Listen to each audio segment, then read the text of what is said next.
Saudaraku, anggota DPD RI asal Aceh, Haji Sudirman atau Haji Uma, mengapresiasi kinerja BPJN Aceh yang dinilai bekerja maksimal dalam membuka kembali akses jalan terdampak bencana hidrometeorologi di wilayah Aceh Tengah dan Bener Meriah.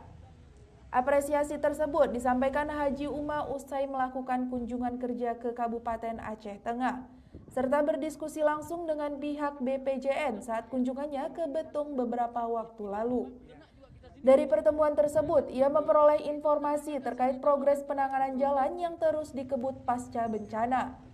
Haji Uma kepada tribungayo.com pada Kamis 25 Desember 2025 mengatakan bahwa sejak 28 November 2025, BPJN Aceh bekerja tanpa henti. Sejumlah ruas jalan sudah kembali bisa dilalui, termasuk jalur Pame Betung dan ruas Biren Takengon. Ia menyebutkan meskipun masih terdapat beberapa kekurangan teknis di lapangan, kondisi akses jalan saat ini sudah jauh membaik dan dapat digunakan masyarakat. Hal ini sangat membantu distribusi logistik serta mobilitas warga pasca bencana. Pembukaan akses jalan tersebut dinilai sangat krusial mengingat Aceh Tengah dan Bener Meriah sempat terisolasi hampir 3 pekan akibat terputusnya jalur utama, imbas banjir bandang dan longsor. Kondisi itu berdampak pada kelangkaan kebutuhan pokok hingga lonjakan harga. Bahkan tidak sedikit warga yang terpaksa berjalan kaki menempuh jarak puluhan kilometer menuju Lok Semawe dan Biren demi memenuhi kebutuhan sehari-hari. Haji Uma berharap perbaikan darurat yang telah dilakukan dapat segera ditindaklanjuti dengan penanganan permanen mengingat luasnya kerusakan infrastruktur akibat bencana. Menurut Haji Uma, pemulihan infrastruktur jalan merupakan kunci utama dalam mempercepat pemulihan ekonomi dan mengembalikan aktivitas masyarakat di wilayah terdampak bencana.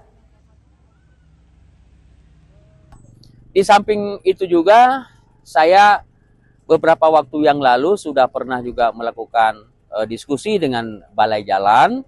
Pada saat itu saya ke Betung dan saya mendapatkan informasi mereka sedang mengejar dan progresnya luar biasa. Alhamdulillah, mereka bekerja siang malam semenjak tanggal 28 itu mereka menerobos. Jadi beberapa ruas jalan sudah dibuka akses oleh Balai Jalan.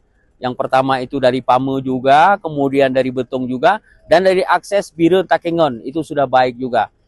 Minimal sudah bisa dilalui walaupun ada sedikit di sana-sini ada kekurangan. Intinya kita mengapresiasi Balai Jalan yang sudah bekerja maksimal dan tentunya kita harapkan ini bukan setelah ini ditinggalkan, tapi itu harus konsisten langsung dikerjakan secara permanen. Dan tentu ini kita tahu bahwa menyerap banyak anggaran. Ya, karena banyak sekali lebih daripada 1.800 ruas jalan yang rusak akibat banjir bandang ini.